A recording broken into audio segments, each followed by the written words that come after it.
எனக்கு எல்லாமே நீங்க தானையா,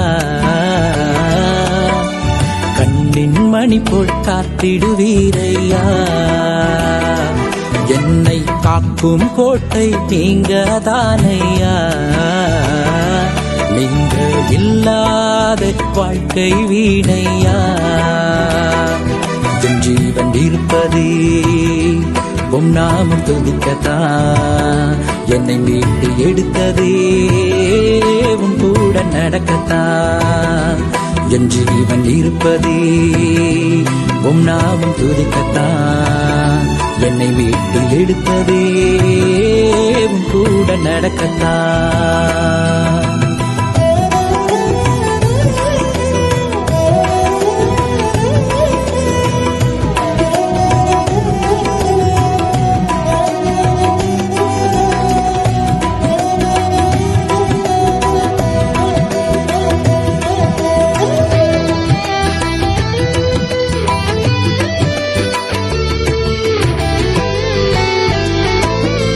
நான் சாயும் நேரம் வெலக்கரத்தால் காத்தவரே, நான் மாயும் நேரம் நம் உயிரால் மீட்டவரே.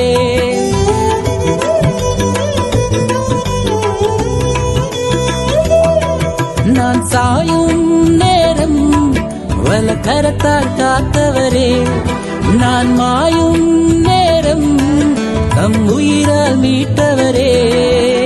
ஜீவன் தந்த ஜீவனீரூற்றே, எந்த நம்பிக்கையின் நங்கூரம் எல்லாமே அது உங்களதான் தானே. இவர் வேணா வெளியே போன வெளியே போகக்கூடாது, உள்ளே இருந்தால் சரி செய்யலைன்னா மோகன்தாஸ் ஐயா சொன்னோம் அதை ஒழுங்குபடுத்தலான்னு இருக்காரு. அடுத்த முறை அந்த மீட்டிங்கில் போயிட்டு வரேன். அவங்க என்னை முன்னாடியே புக் பண்ணித்தாங்க, நான் இங்கே வரேன்னு சொன்னேன். ஐயா வந்ததுனால நான் இங்கே வந்தேன். அங்கே தான் போகிறதுக்காக இருந்தேன். அங்கே போய் தலை காட்டிட்டு அவங்கள நம்மளை ரொம்ப சந்தோஷப்பட்டு விஷ் பண்ணாங்க. ஒரு வசனத்தை மாத்திரம் சொல்கிறேன். யோசுவா 15ஆம் அதிகாரம் 13ஆம் வசனம். சத்தமாக வாசிங்களேன்.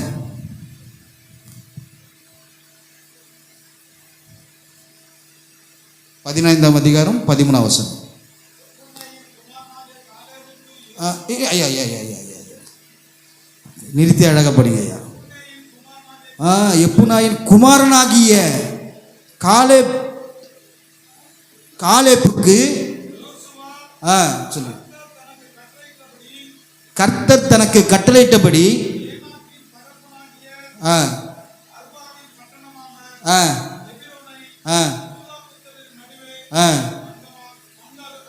பங்காக கொடுத்தார். இது இன்னும் அழகாக படிச்சிங்கன்னா உங்களுக்கு தெளிவாக கொடுக்கும்.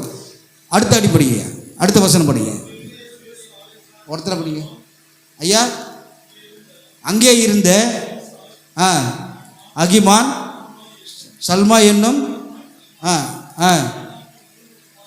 3 குமாரர்களையும் துரத்தி விட்டு. இதில் என்ன தெரியுமா, இந்த அதிகாரம் நீங்கள் மொத்தமாக பார்த்தீங்கன்னா காலேப்புக்கு ஒரு இடத்த பங்கிட்டு கொடுத்துட்டார்.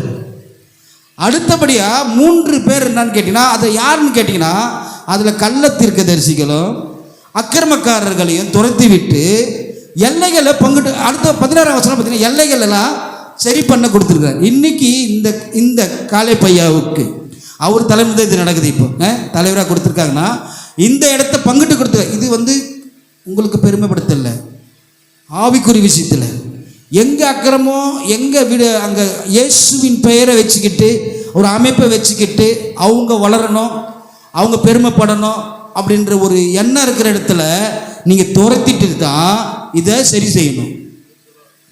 சரிங்களா? எதுக்குன்னு கேட்டால் களை எடுக்கணுங்க. நம்ம எல்லாம் விட்டு களை எடுக்கணும் சும்மா இது மாதிரிலாம் பணத்துக்காக ஓடக்கூடாது. இன்றைக்கெலாம் பார்த்தீங்கன்னா பாஸ்டர்ஸ்லாம் கோச்சிக்கவே கூடாது. பாஸ்டர்லாம் தகப்பன்மார்கள்னா கொடுக்குறவங்களா இருக்கணும். பிள்ளைகளுக்கு பிதா தகப்பனாக இருந்தால் அவர் நமக்கு கொடுக்குறவராக இருக்கார்.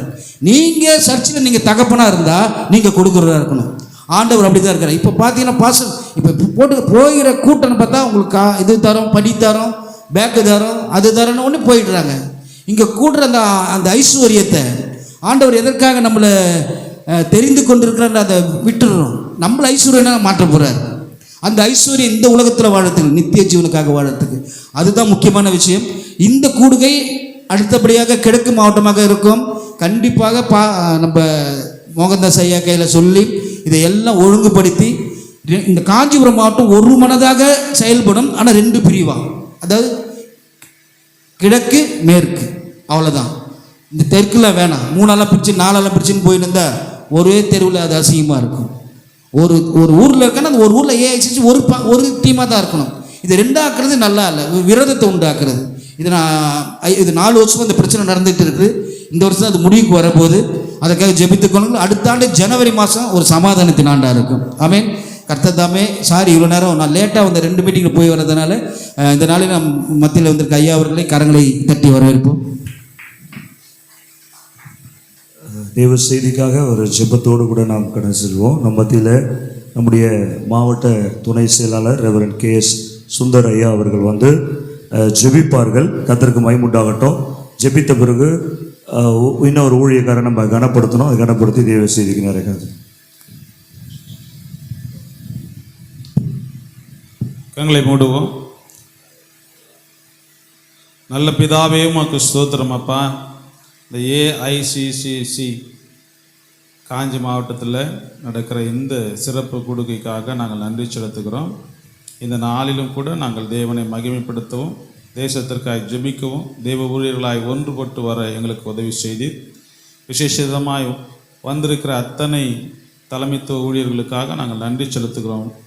ஆண்டவரே, விசேஷமாக அருமையான தேவதாசன், அருமையான ஐயா ரகு பிளமனுக்காக, அவருடைய வார்த்தைகளுக்காக, அவர் மூலமாய் பரிசுத்த ஆவியானவர் வெளிப்பட நாங்கள் உண்மை நோக்கி பார்க்கிறோம். எவ்வளவுதான் எங்கள் வாழ்க்கையில் இருந்தாலும் கர்த்தருடைய வார்த்தை எங்களை ஆண்டவரே பூர்ணப்படுத்தவும், உயிர்ப்பிக்கவும், பலப்படுத்தவும், அந்த வார்த்தையினால் பலனடைவதற்கு ஏதுவான சகல ஆசீர்வாதங்களும் பரத்திலிருந்து இறங்கி வரவும் அருமையான தேவதாசனை பயன்படுத்த நாங்கள் செபிக்கிறோம். கர்த்தர் ஆசீர்வதியும் தொடர்ந்து நடத்தும் பொறுப்படுத்திக் கொள்ளும். இயேசு நாமத்தில் பிதாவே, ஆமென்.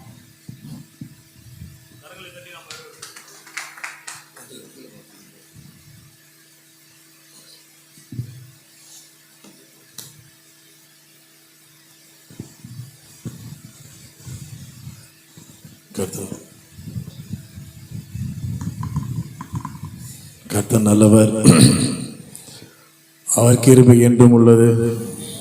கிறிஸ்துவின் நிமித்தமாய் உங்கள் அனைவரையும் பார்ப்பதிலே மகிழ்ச்சி. தேவனுடைய நாம மகிமைக்கென்று இந்த நாளிலே ஒன்றுபட்டிருக்கிறோம். ஆனால் ஒரு பெரிய தீர்மானத்தோடு தான் இங்கே வந்திருக்கிறேன். என்ன ஒரு பெரிய தீர்மானம் அப்படின்னா, வரும்பொழுது ஒரு டாஸ்க் எல்லாம் கையில் கொடுத்துட்டாங்க. என்னுடைய நண்பருமா இருக்கிற அவரு, நான் யாரும் சொல்லும்போது எல்லா தகவலும் அவர் கொடுக்குறாரு. அந்த கணத்துக்குரியவர் நான் அல்ல, எல்லாமே தேவனுக்கு மாத்திரம்தான் கனமாய் செல்லட்டும். பொதுவாகவே ஒரு இடத்துல போனால் எந்த பிரசங்கம் பண்ணுறதுன்றது ஒரு நோட்ஸ் எடுத்துன்னு வர ஆள் நான் இல்லை. இங்கே என்ன வார்த்தை தான் கொடுக்கணுன்றது ரொம்ப விஷயமாக யோசிச்சுட்டே இருக்கிறேன். நான் உள்ளே நுழையும் போது ஐயா சொன்ன ஒரு வார்த்தை, பணம் எல்லா மனுஷனுக்கு தேவையா, பணம் இருந்தால் தான் ஊழியம் செய்ய முடியும். அப்போது வேதத்தில் பண ஆசை எல்லா தீமைக்கு வேறாக இருக்குன்னு சொல்லப்பட்டிருக்கு அப்படின்னு ஒரு வார்த்தையை தொடங்கி விட்டுட்டார். சரி, அப்போது தேவைக்காக மாத்திரம்தான் இன்றைக்கி நம்ம பிரசங்கம் பண்ணணுமா அப்படின்றது யோசித்து உட்கார்ந்துட்டே இருந்தேன். திடீர்னு யாருடைய திருமணத்தின் காரியத்தில் பேசும்பொழுது ஒரு வார்த்தையை அவர் பேசினார், நியமனத்தை குறித்து பேசினார் இல்லைங்களா. நாளைக்கு ஏதோ கல்யாணம் இல்லை, நாளைக்கு நிச்சயதார்த்தம் அப்படின்னு சொன்னார். ஐயா தப்பாலாம் சொல்லலை, அவர் ரொம்ப சரியாக தான் சொல்லியிருக்கிறாரு. என்ன சரியாக சொன்னார்னா, நிச்சயம் என்பதே கல்யாணம் முடிஞ்சதற்குண்டான அடையாளம் தான். வேதத்தில் பார்த்தீங்கன்னா இயேசு கிறிஸ்துவனுடைய பெற்றோராக இருக்கக்கூடிய யோசேப்புக்கும் மரியாளுக்கும் திருமணம் நடந்ததாக என்று சான்று எங்குமே இருக்காது. அது என்ன இருக்குன்னா, நியமிக்கப்பட்டிருந்தால் என்ற வார்த்தை மாத்திரம்தான் இருக்கும். அதற்கு பின்பாக அவர் சேர்த்து கொண்டார், அவர்கள் பிரயாணப்பட்டார்கள். ஆதார் கார்டு போடுவதற்காக பெயர்கள் கொடுக்கப்பட்டிருக்கு. இதெல்லாம் தான் பைபிளில் இருக்கும், அதற்கு மேலே இருக்காது. அந்த நிச்சயம் எனப்பட்ட வார்த்தை வரும்போது அது திருமணத்துக்குண்டான முடிவு எனப்பட்ட வார்த்தையை சேரக்கூடியதாக இருக்கும். ஆகையால் ஐயா தெளிவாக சொல்லிட்டார். இன்றைக்கும் நமக்கு ஒரு நியமனம் தேவை. அந்த நியமனத்துக்குள்ள என்ன தேவைன்னா, பணம் ரொம்ப ரொம்ப தேவை. பணம் செய்யக்கூடிய எல்லா விஷயத்தையும் நமக்கு நியமித்திருக்க அந்த நியமனத்துக்குள் செய்ய முடியுமா என்று தான் இன்றைக்கு பார்க்க போகிறோம். பொதுவாகவே ஊழியர்கள் என்றாலே 5 விதமான ஊழியத்தை பேசுகிறதுக்கு எனக்கு உலகத்தில் ஒரு 5 லட்சம் பேராவது இருப்பாங்க. எனக்கு 5 விதமான ஊழியங்களை பற்றி பேசுகிறதுக்கு எனக்கு விருப்பமே இல்லை. ஏன் விருப்பமே இல்லைன்னா, அதான் எல்லாருமே பேசிட்டாங்களே, அப்புறம் மறுபடியும் நம்ம ஏன் 5 விதமான ஊழியங்களை பற்றி பேசணும்? ஆனால் நியமனத்தை குறித்து பேசலாம். 5 விதமான குணாதிசயம் ஒரு ஊழியருக்கு இருக்குமானால் அந்த மனிதனுடைய வாழ்க்கையிலே கர்த்தர் செய்யக்கூடிய திட்டங்கள் எவ்விதமாக இருக்கும் என்பதுதான் இன்றைக்கு தேவனுடைய செய்தியாய் பார்க்க போகிறோம். அதற்கு உதாரணமான ஒரு வார்த்தையை குறித்து சொல்லணும்னா 1 சாமுவேலின் புத்தகம் 16ஆம் அதிகாரத்தில் 18வது வசனம் பார்த்தீங்கன்னா ஒரு 5 விதமான ஒரு குவாலிஃபிகேஷன், ஒரு தகுதியை குறித்து அழகாக கொடுக்கப்பட்ட வார்த்தையாக இருக்கும். நம்ம எல்லோரும் இங்கே போதகராக இருக்கிறதுனால எல்லோருக்கும் பைபிள் பரிச்சயமான ஒன்று தான். ஏன்னா நம்மளே 365 நாள் பிரசங்கம் பண்ணிட்டோம். நமக்கே மறுபடியும் ஒரு பிரசங்கமாக என்பது நம்ம கொஞ்சம் லேசியாக தான் இருப்போம், சரியாக கேட்க மாட்டோம். ஏன் கேட்க மாட்டோம்? அப்பா உடுங்கய்யா, நாங்கள் பார்க்காத வசனமா என்ற தீர்மானத்தோடு நம்ம உட்கார்ந்து கொண்டிருப்போம். இது பிரசங்கத்திற்காக சொல்லப்படுகிறதல்ல, வாழ்க்கையை மாற்றக்கூடிய, வாழ்வாதாரத்தை மாற்றக்கூடிய கடவுளுடைய வார்த்தையை தான் பார்க்க போகிறோம். அல்லேலூயா. உங்கள் பரிதாபமான அல்லேலூயா ஆண்டவருக்கு எப்பொழுதுமே வேணாம். தேவநாமத்திற்கு மாத்திரமே மகிமை உண்டாகட்டும். வேணா இப்படி வேணா தீர்மானம் பண்ணிப்போம். அல்லேலூயா சொல்வது வெறும் ஊழியர்களுக்கு அல்ல, விசுவாசிகளுக்கு மாத்திரம்னா நம்ம அல்லேலூயாவை சொல்ல வேணாம். இந்த வேதத்தில் மொழிபெயர்ப்பு இல்லாத ஒரே ஒரு வார்த்தை என்று சொல்ல போனால் அது அல்லேலூயாவுக்கு மாத்திரம்தான் பொருந்தும். மற்ற எல்லா வார்த்தைகளுக்கும் மொழிபெயர்ப்பு இருக்கு. அல்லேலூயாவுக்கு மொழிபெயர்ப்பே கொடுக்கப்படலை. உலகத்தில் இருக்கிற எல்லா மொழிகளிலும் ஒரே வார்த்தை இருக்கிறதுன்றது அல்லேலூயா மாத்திரம்தான் இருக்கும். ஆகையால் அது விசுவாசிகளுக்கும் ஊழியருக்கும் இல்லை, தேவனை மகிமைப்படுத்துவதற்கு யார் வேணா சொல்லலாம். அல்லேலூயா. ஒருவேளை நீங்கள் முதலே சொல்லியிருந்தீங்கன்னா இதெல்லாம் சொல்லாமல் இருந்திருக்கலாம். நீங்கள் சொல்லலை, அதனால சொல்லிட்டேன். கர்த்தருடைய நாமத்திற்கு மாத்திரமே மகிமை உண்டாகட்டும். அந்த 5 விதமான அந்த நியமனத்தை குறித்து, குணாதிசயத்தை குறித்து இன்றைக்கு நம்ம பார்க்க போகிறோம். வாசிக்க கேட்போமா? அப்பொழுது ஓகே, ஒருவன் பிரதியுத்தரமாக, இதோ பெத்லகேமில் இருக்கிற தகப்பனுடைய பெயர் இடப்பட்டிருக்கிற ஒரு மனுஷனை குறித்து அங்கே காணப்படுகிறது. அந்த மனுஷன் ஓகே, அவன் வாசிப்பதிலே தேறினவன், அவன் பராக்கிரமசாலி, அவன் யுத்த வீரன், அவன் காரிய சமர்த்தன், சௌந்தரியம் உள்ளவன், கர்த்தர் அவனோட கூட இருக்கிறார். அல்லேலூயா. இங்க நம்ம யோசிக்க வேண்டிய ஒரு வார்த்தை முதலாவது தொடங்குறது. ஒரு நேரத்தையும் நான் வீணடிக்கிற மாதிரி இல்லவே இல்லை. ஏன்னா எனக்கு கரெக்டா 45 நிமிடம் தான் கொடுத்தாங்க. நான் முடிக்கும் பொழுது 45 நிமிஷம் இருக்கும். இதோ முடித்து விடுகின்ற வார்த்தையை கடைசி வரை நான் சொல்லவே மாட்டேன். ஏன்னா உலகத்துல எந்த ஊழியக்காரர் முடித்து விடுகிறேன்னு சொல்றாரோ அவர் முடிக்க மாட்டாருன்னு அர்த்தம். அதனால அந்த வார்த்தையை நான் சொல்லவே மாட்டேன். இந்த கேட்கப்படுகிற கேள்விக்கும் கொடுக்கப்படுகிற தகவலுக்கும் சற்று முரண்பாடா இருப்பது போலதான் பைபிள்ல தெரியும். இங்க என்ன கேட்டாங்கன்னா, ராஜாவா இருக்கிற மனுஷனுக்கு திடீரென்று பார்த்தீங்கன்னா மனசஞ்சலமா இருக்கிறான், அவனால டாலரேட் பண்ண முடியல.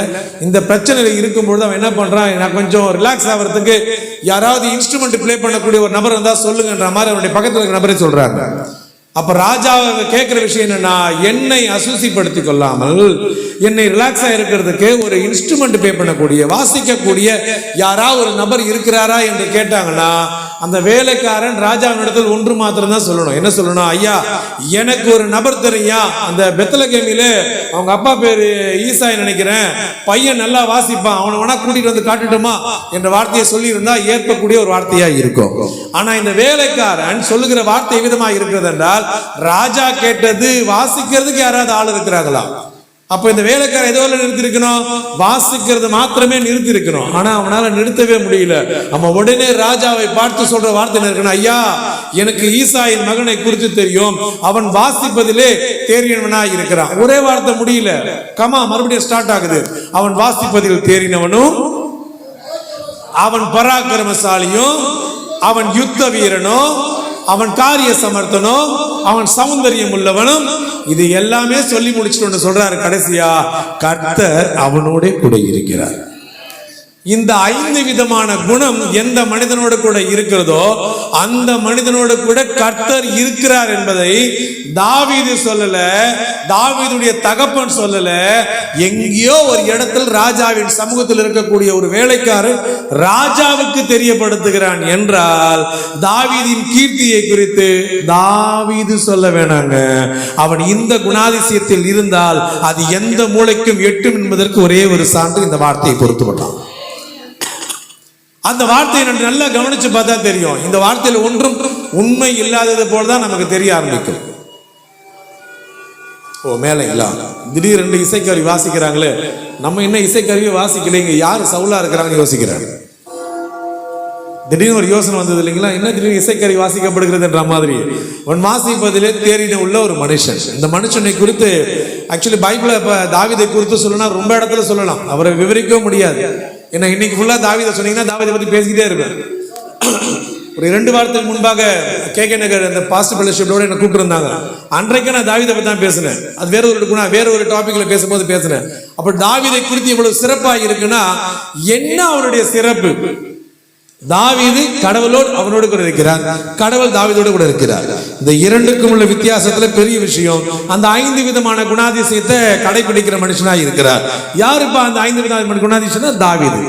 சரி, என்ன ஃபர்ஸ்ட் குணாதிசயம் அப்படின்னு பாத்தீங்கன்னா, அவன் வாசிப்பதிலே தேறினவன். அப்பனா கடவுளை பிரியப்படுத்துவதே சரியானவனா இருக்கிறான். ஒரு மனிதன் எந்த செயலிலும் கடவுளை பிரியப்படுத்துகிறவனா இருந்தா அந்த மனுஷனை சகலம் தேடி வருகிறதாக தான் இருக்கும். அல்லேலூயா. நீங்க ஆதியாகமத்தின் புத்தகத்துல நீங்க தேடி பார்த்தீங்கன்னா உங்களுக்கு சொல்லக்கூடிய வார்த்தைகள் இல்ல, அதில் அழகான ஒன்று இருக்கும். ஆதாமை முதலாக கடவுள் தெரிந்து கொள்ளும் பொழுது, நீ எல்லாவற்றையும் ஆண்டுகொள், எல்லாவற்றையும் கீழ்ப்படுத்து. அழகான வார்த்தை. அவர்தான் சிருஷ்டிகர்த்தர். அவர் ஆதாமுக்கு கொடுக்கிற என்ன தெரியுமா கொடுக்கிறாரு? நீ எல்லாவற்றையும் ஆண்டு கொள்ளையா, நீ எல்லாவற்றையும் கீழ்ப்படுத்து அப்படின்ற போது இது உண்மையா பொய்யா என்பதற்காக ஒரு சான்று கடவுள் செய்வார். என்ன செய்வார் தெரியுமாங்க?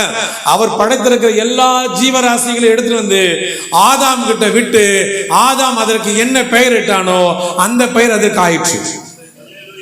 அப்போ கடவுள் சொல்றாருன்னா அவர் சொல்வது மாத்திரமல்ல, சொன்ன வார்த்தையை செயல்படுத்தவும் செய்கிறவராகவே இருக்கிறார்.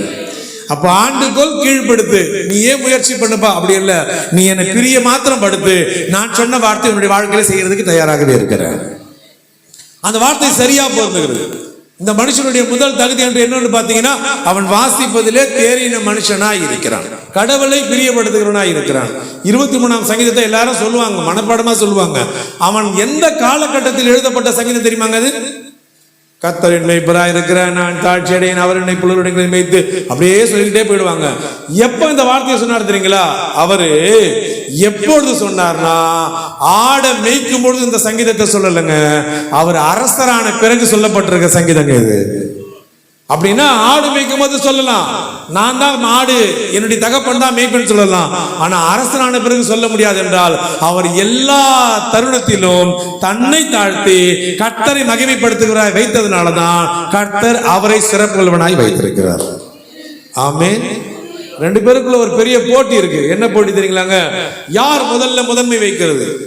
தாவீது அடிக்கடி ஒரு வார்த்தை சொல்லுவார், நான் எப்பொழுதும் கர்த்தரை முன்பாக வைத்திருக்கிறேன். நீ என்னையா ஆனா எப்ப பார்த்தாலும் முன்பாக வைத்து இதே வார்த்தையை பேசுற? இப்ப நான் ஒரு வார்த்தை சொல்றேன் பார், நீ என்னை முன்பாக வைத்தாய் சொல்லிட்ட, நான் உன்னை முன்பாக வைக்கிறேன், ஆனா சொல்லவே மாட்டேன், ஆனா முன்பாக வைக்கிறேன். எங்க முன்பாக வைத்தார்? மத்தேயு 1ஆம் அதிகாரத்துல பாத்தீங்கன்னா அழகா இருக்கு. எடுக்க வேணாங்களே, எல்லா வசனத்தை தேட முடியாது, எல்லா வசனத்தை படிக்க முடியாது. நான் சொல்ற வசனம் பைபிள்ல இருக்கும், மாறி சொல்ல மாட்டேன். அதுல 1ஆம் அதிகாரம் 1ஆம் வசனத்துல பாத்தீங்கன்னா, இயேசு கிறிஸ்து எனப்பட்ட மாபெரும் தெய்வத்தினுடைய பிறப்புல முதல்ல யார் தெரியுமா அங்க இருக்கிறாங்க? ஆபிரகாமின் குமாரனும் தாவீதின் குமாரனுமாகிய இயேசு கிறிஸ்துவின் வம்ச வரலாறு. அப்போ தாவீது மாத்திரம் தான் கடவுளை முன்பாக வைப்பாரா? இப்போ கடவுள் தாவீதை முன்பாக வைத்து அதற்கு பின்பாக வரார் என்றால், எந்த மனிதன் கடவுளை முன்பாக வைக்கிறாரோ அந்த மனிதனை கர்த்தர் முன்பாக வைப்பதற்கு எப்பொழுதுமே முனைப்பாக தான் இருக்கிறார். இதிலிருந்து மாற்றமே இல்லவே இல்லை. அதை அழகாக செய்கிறார். ஒரு ஊழியனுக்கு இருக்க வேண்டிய முதல் தகுதி, நான் ஆரம்பத்திலே சொன்ன முதல் விஷயம், நாம எதற்காக என்ன செய்கிறோம் அதுதான் ரொம்ப முக்கியம். நான் எல்லா இடத்துலையும் கொஞ்சம் ஒதுங்கியே காணப்படும். என்ன தெரியுமாங்க? என்னை முன்னிலைப்படுத்துவதற்கு நான் விரும்பவே மாட்டேன், எப்பவுமே இப்படி தள்ளியே இருப்பேன். எப்பொழுது நான் என்னை முன்னிலைப்படுத்துவதற்கு நான் விரும்புறேனோ அப்பொழுது நானும் பிசாசும் ரெண்டும் ஒண்ணுதான் அப்படின்னு நான் சொல்லல, வேதமே அதான் சொல்லுது. அப்போ என்னை முன்னிலைப்படுத்தவே வேணாம். வேதம் சொல்லுகிறது போல, நீ எங்காவது ஒரு மூலையில உட்கார்ந்துறியா, அப்போ அந்த இடத்தில் இருக்கிற பிரதானமானவன் உன்னை அழைத்து கொண்டு வந்து முன்பாக உட்கார வைப்பான். அப்படி என்றால் நாம் தேட வேண்டாம், நாம் இருக்கிற தருணத்தில் இருக்கும் பொழுது நம்மை தேடி கொடுப்பதற்கு கர்த்தர் நல்லவராக தான் இருக்கிறார். அல்லேலூயா. அப்போ ஒரு ஊழியனுக்கு முதலாவது இருக்க வேண்டிய நல்ல குணாதிசயம், நல்ல தகுதி, நல்ல செயல்பாடு என்று பாத்தீங்கன்னா விரலை விட்டுக்கலாம். அது என்னன்னா, இது கட்ட விரல சொல்லலாம், நான் கர்த்தரை பிரியப்படுத்துகிறவனாகவே இருக்கிறேன். முதல் தகுதியே சரியா இருக்கும். நான் கர்த்தரை பிரியப்படுத்துகிறேன். நான் எதை செய்தாலும் எதற்காக செய்கிறேன், ஏன் செய்கிறேன். முதல் கேள்வி. சாக்ரட்டிஸுக்கு மாத்திரம் தான் அந்த 3 தத்துவமா, அதாவது ஏன், எதற்கு, எப்படி என்ற வார்த்தையை கேட்கலாம். நம்ம கேட்டுக்கலாம், நான் ஏன் செய்யணும், நான் எதற்கு செய்யணும். என் வாழ்க்கையில் இன்னைக்கு ரொம்ப சஞ்சலப்பட்டேன். ஏன் சஞ்சலப்பட்டேன் அந்த வார்த்தை சொல்ல தப்பே இல்லை. நான் எப்பாவது யாருக்காவது ஒரு டைம் கொடுத்துட்டேன்னா அந்த டைமை நான் மீறவே மாட்டேன். எனக்கு ஐயா கொடுத்த டைம் வந்து 11:45 நீங்க கண்டிப்பா வந்துடணும் என்பதுதான். சாரி, ஐ திங்க் 12:45 இல்ல, நோ 11:45 தான். 11:40 தான் வந்து சொன்னாரு. எனக்கு இந்த இடத்துல சர்ச் இருக்குன்னு தெரியாது, ஆனால் எங்கேயோ சுத்திட்டு இருக்கிறேன். எனக்குள்ள மனசுல பதட்டம், வேகம், என்னையா டைம் மாறிட்டேன்னு என்ற ஒரு ஃபீல் வந்துகிட்டே இருக்கு. நான் முதல்ல வேற ஒரு ரூட்டுக்கு போயிட்டு திருப்பி அங்கே மறுபடியும் டர்ன் பண்ணிட்டு திருப்பி இந்த பக்கம் வரேன். ஒரு பெரிய விஷயம் ஆயிடுச்சு.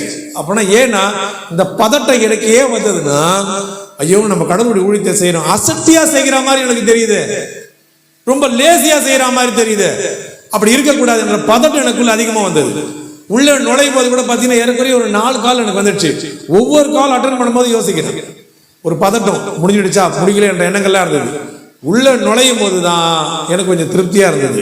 ஏன் தெரியுமாங்க, நான் மட்டும் லேட்டா வரல, என்னோடு கூட இருக்கிற எல்லாருமே லேட்டா தான் வந்திருக்கிறாங்க. கர்த்தர் நல்லவர், அவர் கிருபை என்றும் உள்ளது. அப்போ அந்த முதல் தகுதியை பார்க்கும் பொழுது கடவுளை பிரியப்படுத்துகிறவனா இருக்கணும். அதுதான் அவன் வாசிப்பதிலே தேறின மனுஷனா இருக்கிறான்.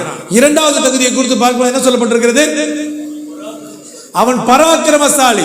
முதலாக அவன் பராக்கிரமத்தை எதற்கு பயன்படுத்தினான் என்று சொல்லும் பொழுதுதான் அந்த பராக்கிரமசாலியினுடைய தன்மை நமக்கு தெரியப்படும். அந்த பராக்கிரமத்தை எதுக்கு பயன்படுத்தினார் ஒரு விளக்கம் கொடுக்கிறார். அந்த 17ஆம் அதிகாரம் இந்த 32, 33 வரும் நினைக்கிறேன். அதை நம்ம எடுத்து வாசிக்க நம்ம எல்லாருக்குமே தெரியும்.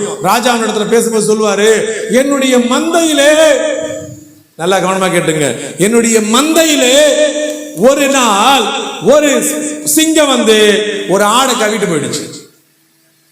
சரி, ஓகே, ஒண்ணுதானே கவிட்டு போச்சு, மற்றதெல்லாம் பத்திரமா தானே இருக்கு, அப்புறம் பாத்துக்கலாம். இல்லையா, அவன் எப்பொழுது அந்த பராக்கிரம தன்மையை உபயோகப்படுத்தினானா, என் மந்தையிலிருந்து ஒரு ஆடு வெளியில போனா எடுத்துட்டு போடுறது ஓனா இருந்தாலும் சரி, சிங்கமா இருந்தாலும் சரி, நாயா இருந்தாலும் சரி, அது இதுவா இருந்தாலும் அதை துரத்திட்டு போய் அதை கிழித்து மீண்டுமாய் மந்தையில் சேர்த்தேன் என்கிற அந்த பராக்கிர தன்மையத்தை சொல்றாரு பாருங்க. அதுதான் உண்மையான பராக்கிர தன்மை. நம்ம சபையில இருந்து ஒருத்தர் வெளியில போயிட்டார், அட போயா, அவர் வீட்டுக்கு நான் ஏன் போனோம், அவர் தானே கோச்சிட்டு போனார். இல்ல, என் மந்தையில் இருக்கக்கூடிய ஒரு ஆடு, அதற்கு நான் தான் ஏன் உத்தரவாதம். அது எங்க வேணாலும் போகலாம். நான் தைரியமா சொல்ற வார்த்தைலாம் இருக்கு, என்னால தைரியமா சொல்ல முடியும். நான் எந்த திருச்சபைக்கு போனாலும் அடுத்தது தைரியமா சொல்லுவேன். இந்த பிரசங்கம் முடிச்ச பிறகு எல்லாரும் என்கிட்ட ஜெபமே பண்ணிக்காதீங்கன்னு சொல்லுவேன். உலகத்துல வேற யாரும் சொல்ல மாட்டாங்க, நான் சொல்லுவேன். ஏன் சொல்லுவேன்னா, நான் உங்க மந்தையினுடைய மெய்ப்பன் இல்ல, உங்களுடைய மந்தையினுடைய மெய்ப்பன் இங்க இருக்கிறாரு. நீங்க எதுக்காக நிக்கிறீங்க, ஏன் நிக்கிறீங்க, நசில் கொண்டதா, கால் உடைஞ்சதா, புண்ணு பிடிச்சிருக்கா, என்னன்றது எனக்கு எதுவுமே தெரியாது. நான் வெறும் ஃபார்மாலிட்டி பிரேயர் மாத்திரம் தான் பண்ணுவேன். அப்படி கையை வச்சு கர்த்தர் உங்களை ஆசீர்வதிப்பார், உங்களுடைய எல்லைகளை விரிவாக்குவார், நன்மையானதை தருவார். இதை தான் என்னால செய்ய முடியும். இது கேட்கப்படுகிற ஜெபம் அல்ல. ஆனால் மந்தையின் மேல் அக்கறையாய் இருக்கக்கூடிய மெய்ப்பனுக்கு அந்த ஆட்டுடைய சுபாவம் தெரியும். அப்ப தெரியும் பொழுது அங்க ஜெபிக்கும் பொழுது இதற்கு காயம் கட்டணும், இதற்கு கட்டு போடணும், இது தாண்டி போயிடுச்சு என்று தெரியும். ஆகையால் உங்க ஐயா கிட்டே ஜெபம் பண்ணுங்க. இது மந்தையை நேசிக்கக்கூடிய தன்மையில் இருக்கக்கூடிய வார்த்தை. அப்ப புறப்பட்டு போயிட்டான என்ன பண்ணலாம், விட்டுலாமா? நான் விடுற மாதிரியே இல்லையா. இது எதுவுமே நம்புற மாதிரியே தெரியலங்க. ஏன் நம்புற மாதிரி தெரியலன்னா, 140 கிலோமீட்டர் வேகத்தில் போகக்கூடிய, மணிக்கு கிலோமீட்டர் போகக்கூடிய ஒரு புலிய இவர் துரத்திட்டு போனார். துரத்திட்டு போனது மாத்திரமல்ல, அதை தாடையில அடித்தாராம், ஆடை கொண்டு வந்தாராம், அதை கிழிந்தாராம், மீண்டுமா மந்தையில சேர்த்துட்டாராம். தன் சக்திக்கு அப்பாற்பட்டு இருக்கிற செயல். அல்லேலூயா, ஐயோ பாவையா, அல்லேலூயா. தன் செயலுக்கு, தன்னுடைய ஆற்றலுக்கு அப்பாற்பட்டு இருக்கிற செயல். எப்ப கிரியை செய்ய தெரியுமாங்க, நான் என்னுடைய பலத்தை எப்ப நம்பாம போறனோ அப்பதான் என்னுடைய பலனுக்கு மேலாக கர்த்தருடைய பலன் கிரியை செய்கிறதா இருக்கும். நான் என்னையே நம்பினா ஒன்றும் செய்ய முடியாது, இவ்வளவுதான் முடியும். இல்லையா, இல்லையா, முடிச்சிடலாம். ஒரு இடத்துல அவமானம், அதே இடத்துல வெற்றி. லூக்கா 5ஆம் அதிகாரத்துல பாத்தீங்கன்னா, இடத்துல வாசிக்க வேண்டாம். லூக்கா 5ஆம் அதிகாரத்துல பாத்தீங்கன்னா தோல்வியாய் வந்திருக்கிற ஒரு மனுஷன் அதே இடத்துக்கு மீண்டுமா கொண்டு போறாரு, வெற்றியோட வராரு. அது வெற்றி கிடைக்காத நேரம். ராம் முழுவதும் பிரயாசப்பட்டும் ஒன்றும் அகப்படவில்லை, ஆகிலும் உங்களுடைய வார்த்தையின்படிய வலைகளை போடுகிறேன் என்று சொல்லிட்டு அவன் புறப்பட்டு போவான். பார்த்தீங்களா, அங்கதான் அவமானப்பட்டான். நீ முதல்ல போகும்போது இயேசு கிறிஸ்து இல்லாத பிரயாணத்துல போன உன் வாழ்க்கை வெறுமையா இருந்தது.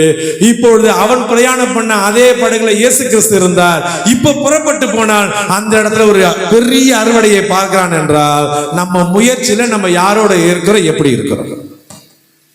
பலத்தோட போறோமா? நம்ம பலம்லாம் வேணவே வேணும்.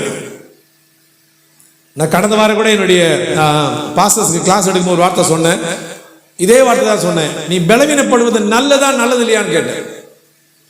பலவீனப்படுறது எப்படியா நல்லதுன்னு சொல்ல முடியும்? நல்லதே இல்லைன்னாங்க. நான் சொன்னேன், இல்லையா பலவீனப்படுறது ரொம்ப ரொம்ப நல்லதையா. ஏன் அப்படி கேட்டீங்கன்னா, அப்பா உன்னுடைய பலவீனத்துலதான் என்னுடைய பலன் பூரணமாய் விளங்குமா. அப்ப நான் எப்போ தோய்ந்து போறனோ அப்பதான் கடவுளுடைய முழு பலனும் நான் ரிசீவ் பண்ணுகிறவனாகவே இருக்கிறேன். இதை உணர்ந்ததுனாலதான் அழகா பவுல் சொல்றாரு, நல்ல போராட்டத்தை போராடி. போராட்டமே தலைவலி, ஆனா அவரு நல்ல போராட்டமா. அப்ப மனுஷனுக்கு நார்மலா இருக்கிற போராட்டத்தை காட்டிலும் ஹெவியா இருக்கிற போராட்டத்தை அழகா சொல்றாரு, நல்ல போராட்டத்தை போராடினேன்றாரு. ரொம்ப இது மாதிரி விஷயம் இருக்கு. சரி, மந்தையில் எடுத்துட்டு போனாரு, மீண்டுமா மந்தையில சேர்த்துட்டேன்.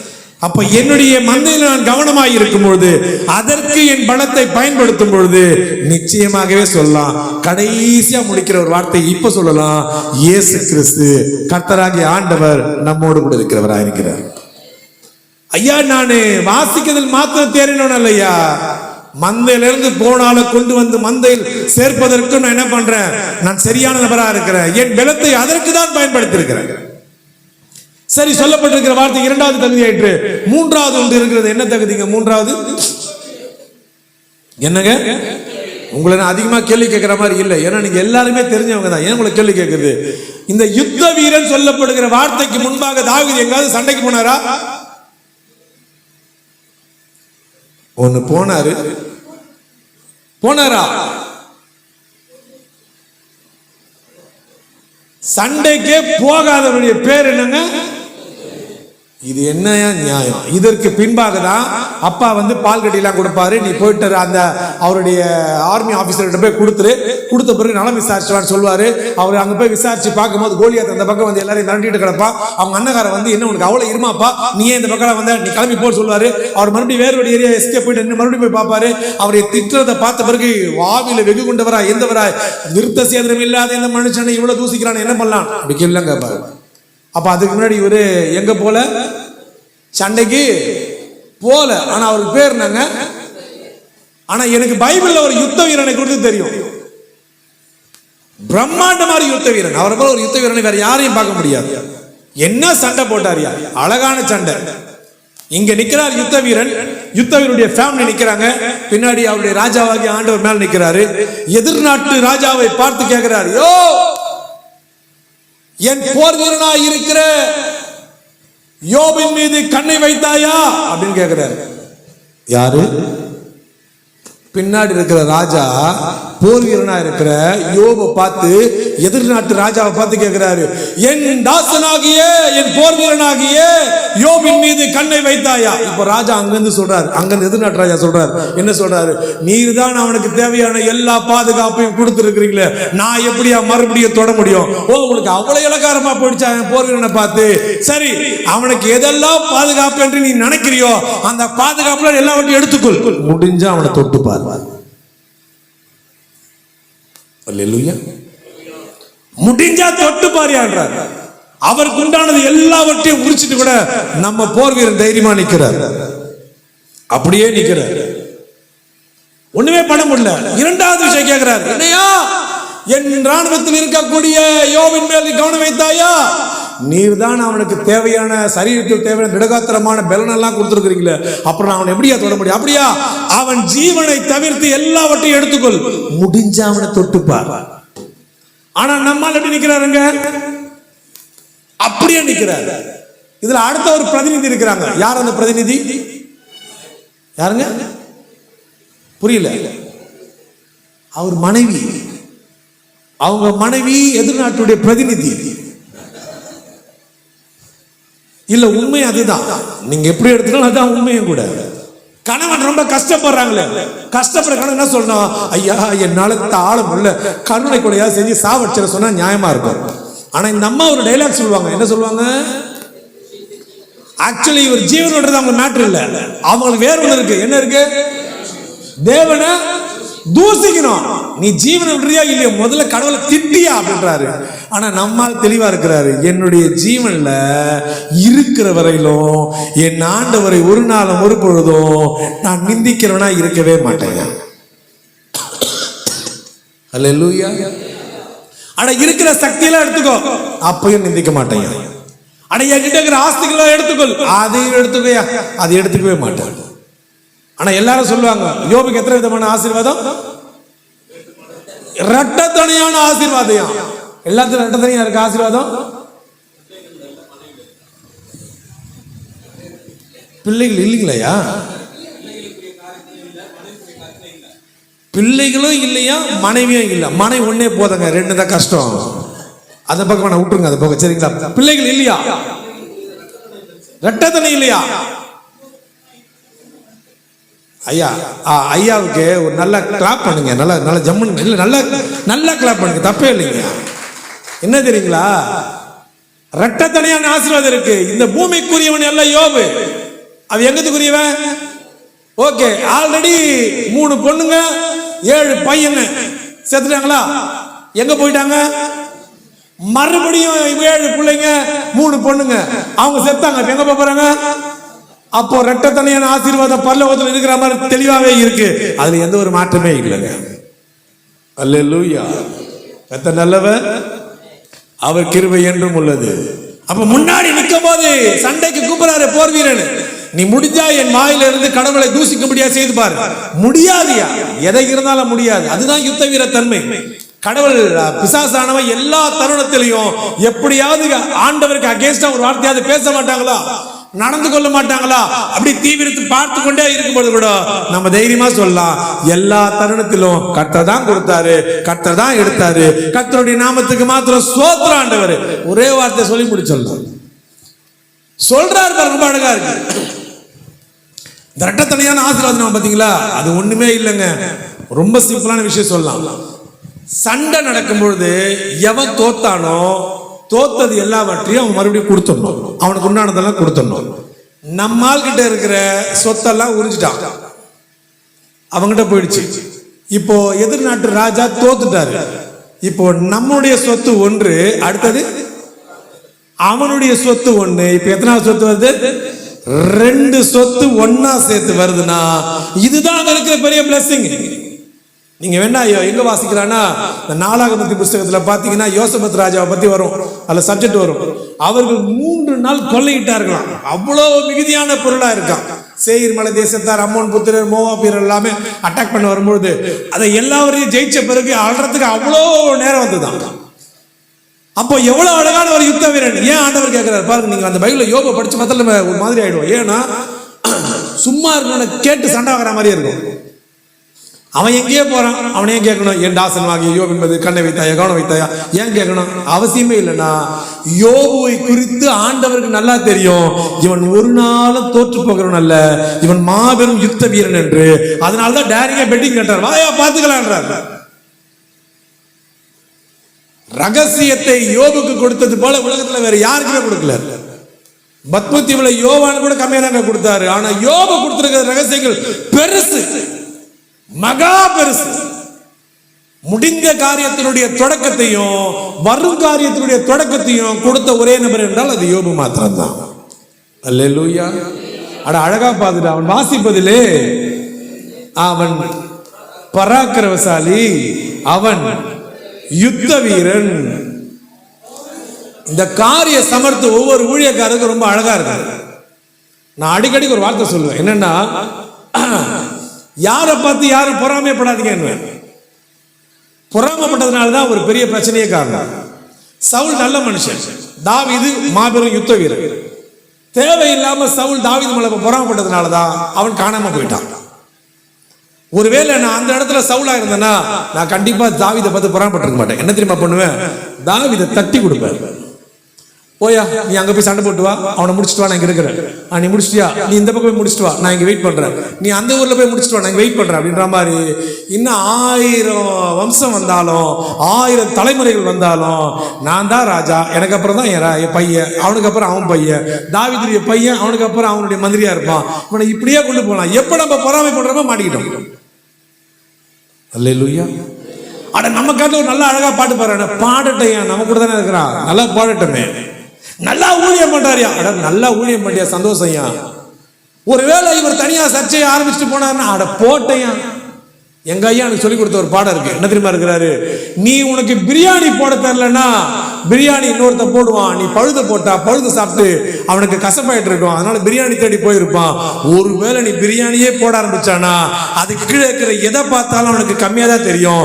இதுதான் சிறப்பா தெரியும்னா அங்க சிறப்பா இருக்கிறது நம்ம கையில மாத்திரம் தான் இருக்கு. அல்லேலூயா. கடவுளை உங்க பக்கம் பார்க்க வைக்க மாட்டேன்றீங்க நீங்க அல்லேலூயா சொல்லாததுனால. ஏன் அப்படி சொல்றேன்னா, கர்த்தருடைய கண்கள் பூமி எங்கும் பாருங்க உலாவி கொண்டு இருக்கிறது. இப்படி உலாவி கொண்டு இருக்கிற கண்கள் நம்ம அன்பு தம்பி இருக்கிறார், அவர் பேர் சொல்லுங்க. ஜீவா இருக்கிறார். இப்ப ஜீவா இருக்கிறார் பாத்தீங்களா? யாரா ஒருத்தர் ஜீவா நல்லவர் சொல்லுங்க. இப்ப பாருங்க அவரே கண்டுக்கல. இப்ப எல்லாரும் ஜீவா நல்லவர் சொல்லுங்களேன். இனம் புரியாத ஒரு ஸ்மைலிங், ஒரு வெக்கம். என்ன பார்த்தா ஏன் நல்லா பண்றீங்க அப்படின்ற மாதிரி ஒரு வெக்கம் இருக்குங்க. இதுதாங்க அந்த அல்லேலூயாவுக்குள்ள வித்தியாசமே. கர்த்தருடைய கண்கள் பூமி எங்க உலாவி கொண்டிருக்கு. தேவனுக்கு மகிமை உண்டு. யாரோ ஒருத்தர் சொல்லுவோம், தேவனுக்கு மகிமை உண்டாகட்டும். அவர் அப்படியே பார்த்துட்டே இருப்பார், எங்க உலாவி பார்த்துட்டு இருக்கிறமே. திடீர்னு ஒரு கூட்டமா பார்க்கும்பொழுது தேவனுக்கு மகிமை உண்டாகட்டும் சொல்லும் போது அவங்க சுழண்டு கொண்டிருக்கிற அந்த கண்ணு சடுதியில யாருப்பா என்ன ஒரு கூட்டமா தேவனுக்கு மகிமை உண்டாகட்டும் சொல்றாங்க. அப்படி பார்க்க வைக்கிறது கூட அல்லேலூயாவுக்கு பொருந்தும். அதனாலதான் ஒழுங்கா அல்லேலூயா சொல்லியிருக்கலாம் இல்லைங்களா? நீங்க ஒவ்வொரு முறை சொல்லாத போது ஒவ்வொரு தகவல் கொடுத்துக்கிட்டே இருப்பேன் நான். மறுபடியுமா அந்த காரிய சமரத்தை குறித்து சொல்லணும்னா ரொம்ப அழகா சொல்லலாம். என்னன்னா ரொம்ப விஷயம் இருக்கு காரிய சமரத்துல. இதே சப்ஜெக்ட்ல சொல்லணும்னா எதை சொல்லலாம்னா, ஐ திங்க் அந்த 17ஆம் அதிகாரம் 38-39 நினைக்கிறேன். அதுல ஒரு வார்த்தை வரும். அவன் இந்த கோலியாத்தை சண்டைக்கு போறதுக்கு முன்பாக இந்த ட்ரெஸ் எல்லாம் போடுறாங்களா? வாசிக்க கேட்போமா? சவுலு தாவீதுக்கு தன் வஸ்திரத்தை எல்லாவற்றையும் முடித்து வைத்தான். அவனை எல்லாவற்றையும் போட்டுக்கிட்டான்.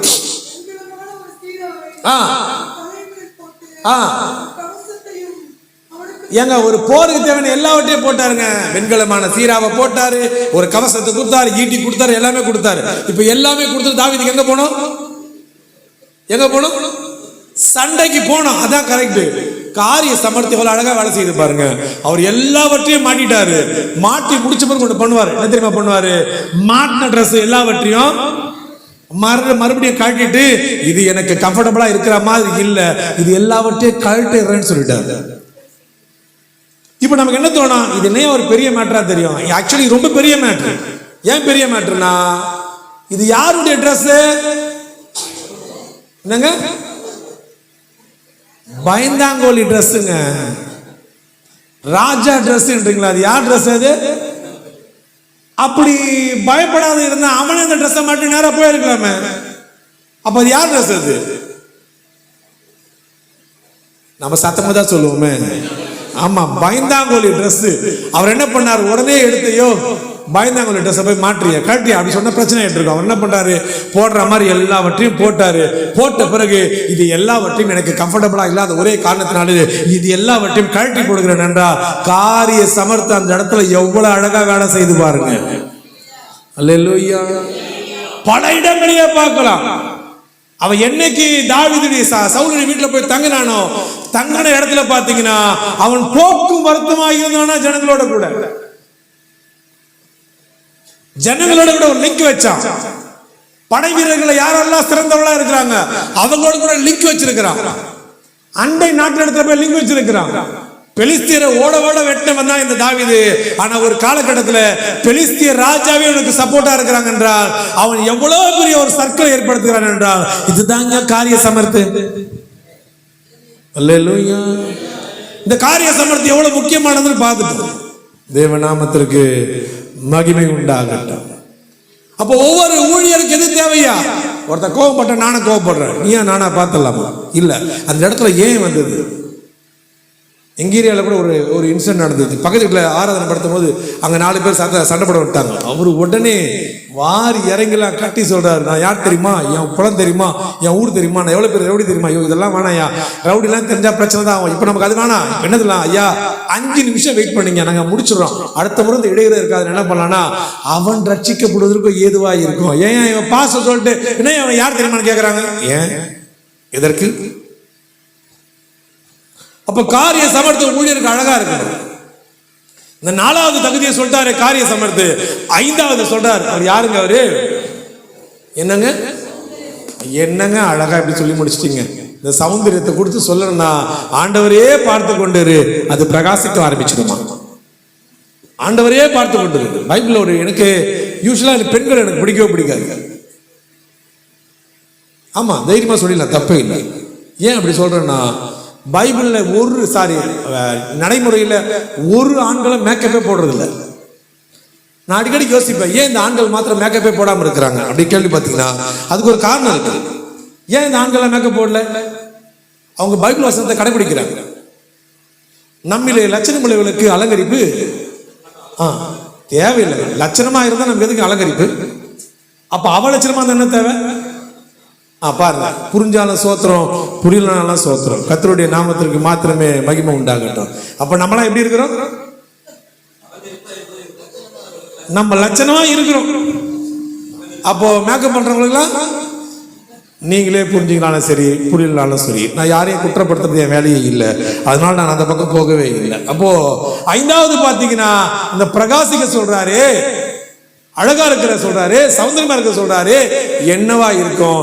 பைபிள்ல ஆதியாகமம் தொடங்கி வெளிப்படுத்தி விசேஷத்தை வரல பாத்தீங்கன்னா, யாரெல்லாம் கர்த்தரையே பார்த்து கொண்டு இருக்கிறார்களோ அவர்கள் பிரகாசமா இருந்தார்கள், அழகா இருந்தார்கள், சிறப்பா இருந்தார்கள் என்று சொல்லலாம்.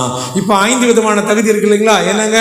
அவன் வாசிப்பதிலே, கடவுளை பிரியப்படுத்துவதிலே முதன்மையானவன். அடுத்தது, மந்தையிலிருந்து ஒரு ஆடு போயிடுச்சுன்னா தூக்கி வந்து வைக்கிறதுக்கு அவன் பராக்கிரமசாலியா இருக்கிறான். அவன் வாயிலிருந்து எப்பொழுதும் கடவுளை தூஷணப்படுத்துகிறவனா இருக்க மாட்டான். அவன் கர்த்தருடைய பட்சத்தில் நிற்கக்கூடிய யுத்த வீரனாகவே இருக்கிறான்.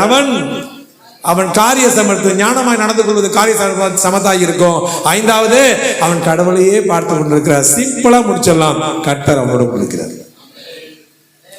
அதாவது 2க்குள்ள வித்தியாசம். நான் கர்த்தரோடு கூட இருக்கிறேன், கர்த்தர். இது 2க்குள்ள வித்தியாசம் இருக்கு. எப்படின்னா, நான் வாலண்டரியா என்ன நினைச்சுக்கிறதுக்கும் அவர் சொல்றாரு நான் உன் கூட இருக்கிற இடத்துக்கு வித்தியாசம் இருக்குன்னா, அப்போ இந்த குணம் இருந்தால் நீங்கள் யாரை தேடி போக வேண்டாம், ஆண்டவரே உங்களை தேடி வருகிறவராகவே இருப்பார். அதில் எந்த ஒரு சந்தேகமே இல்லை. கர்த்தர் நல்லவர். ஆமென். ஆகையால இதுல என்னையா பணம் தேவை? இப்ப நீங்க பார்த்த 5 குணாதிசயத்துல பாருங்க, எல்லாமே இருந்தா எல்லாமே அவரிடத்தில் வந்ததா இருக்கு. அது அதிகாரமா இருந்தாலும் பணமா இருந்தாலும் எல்லாமே அவர் இடத்துல தான் வந்திருக்கு. இந்த மாசம் கிறிஸ்துமஸ் மாசம் வந்திருக்கிறோம். நான் அடிக்கடி சொல்ல, இந்த பணத்துக்காகலாம் ஓடாதீங்க. ஏன் ஓடாதுன்றீங்க? ரொம்ப சிம்பிள். இயேசு கிறிஸ்து பிறக்கவீங்க, சகல சிறப்பும் உங்களிடத்தில் வர ஆரம்பிச்சு. உங்க இருதயத்துல இயேசு கிறிஸ்து பிறந்துட்டாருன்னா நீங்க எங்க தேவையில்லைங்க. இயேசு கிறிஸ்து அங்க பிறந்துட்டாருன்னா உலகத்துல இருக்க தலை சிறந்த வெகுமானம் எல்லாம் உங்களை தேடி வந்து முன்பாக வைக்கப்பட்டு மண்டியிட்டு போகிற மாதிரி இருக்குமானால், அப்ப இயேசு கிறிஸ்துவ நம்ம இடத்துல பிறக்க வைக்கிறது நம்முடைய வேலையே. ஆமே. அலைச்சலை கம்மி பண்றதுக்கு இயேசு கிறிஸ்துடைய கரத்தை பிடிக்கணும். ஓடுறோம் பாத்தீங்களா, இங்க ஓடுறது அங்க ஓடுறது அங்க, இந்த அலைச்சல் எல்லாம் கம்மி பண்ணுமா, இயேசுவை எங்க விட்டோமோ அங்க போய் பிடிச்சிங்க, அலைச்சல் கம்மி. தேவாலயத்தை விட்ட இயேசு கிறிஸ்துவ ஒரு நாள் பிரயாணம் வரல, இயேசு கிறிஸ்து இருக்குதே தெரியாம மரியாள் கடந்து போய் எங்கேயே தேட ஆரம்பிக்கிறாங்க. தேடி முடிச்சுட்டு மறுபடியும் ஐயோ நான் பிள்ளை எங்க விட்டேன்னு தெரியலன்னு மறுபடியும் ஒன் டே டிராவல் வராங்க. இயேசு கிறிஸ்து இருக்கிறாரு. எக்ஸ்கியூஸ் மீ, அந்த இடத்துல மரியாள் கேட்ட ஒரு கேள்வி ரொம்ப கோவம் வரும் எனக்கு. அந்த கேள்விகள் படிக்கும் போதெல்லாம் என்ன வரும்னா, எங்களை விட்டு குழந்தைய இவங்களை விட்டு போனாங்களா இல்ல குழந்தைய இவங்க விட்டுட்டு போனாங்களா? அப்ப யார் மேல பழிய போட்டாங்க? நம்ம ஆட்கள் யார் மேலேயாவது பழி போடுறது ரெடியா இருக்கிறாங்க. ஆனா நாம ஒண்ணு யோசிக்கணும், எங்க இயேசு கிறிஸ்துவை விட்டுமோ மறுபடியும் அதே இடத்துல இயேசு கிறிஸ்துவை பிடிச்சோன்னா கையை பிடிச்சி மறுபடியும் வருவாரு, அலைச்சல் கம்மி ஆயிட்டாங்க. அல்லேலூயா. கர்த்தர் நம்மோடு கூட இருக்கிறார். இந்த 5 விதமான குணாதிசயத்தோடு கூட இருப்போம். தேவ நாமத்திற்கு மாத்திரமே மகிமை உண்டாகட்டும். ஒழுக்கம் விழுப்பம் தரலாம், ஒழுக்கம் கர்த்தருடைய வார்த்தைக்கு பொருந்தும். கர்த்தருடைய நாமத்திற்கு மாத்திரமே மகிமை உண்டாகட்டும்.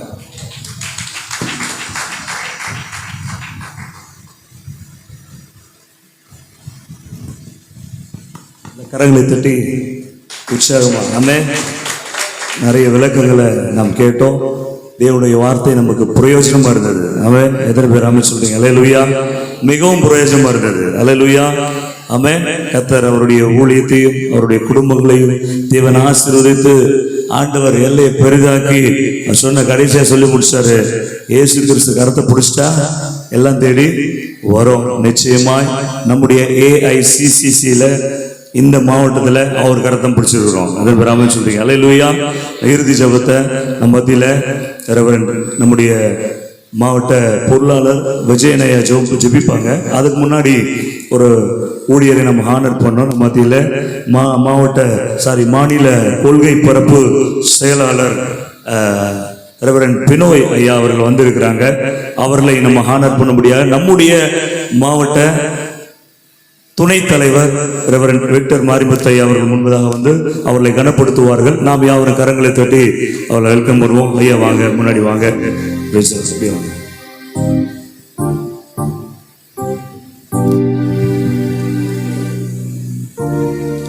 கரங்களை தட்டி கர்த்தருக்கு மகிமை செலுத்தி ஹானர் பண்ணுவோம். Praise the Lord.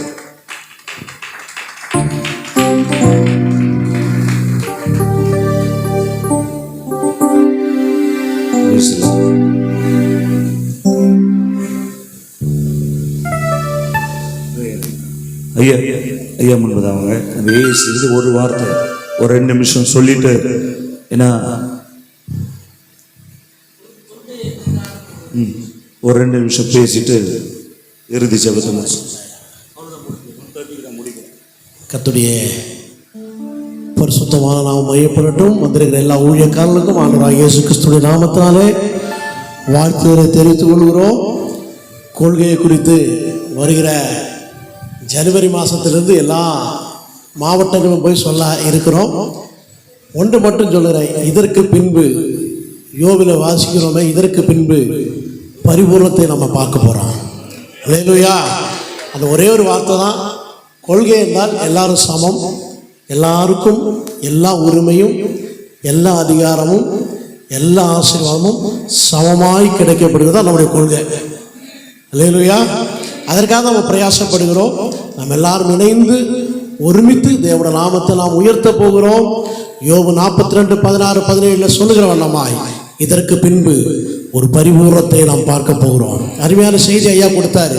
இந்த செய்தியை கேட்டு அதன் பிரகாரமா நம்ம ஒரு யுத்த வீரராக ஒரு லக்கை நியமிக்கிறவராக அல்லது ஒரு பராக்கிரமசாலியாக தொடர்ந்து நமக்காக நியமிக்கப்பட்டிருக்கிற இந்த AICCயுடைய கொள்கைக்கு உடன்பட்டு நம்ம வாழ்வோம். கர்த்தர் நம்மை ஒவ்வொருவரையும் ஆசீர்வதிக்கட்டும். ஆமென்.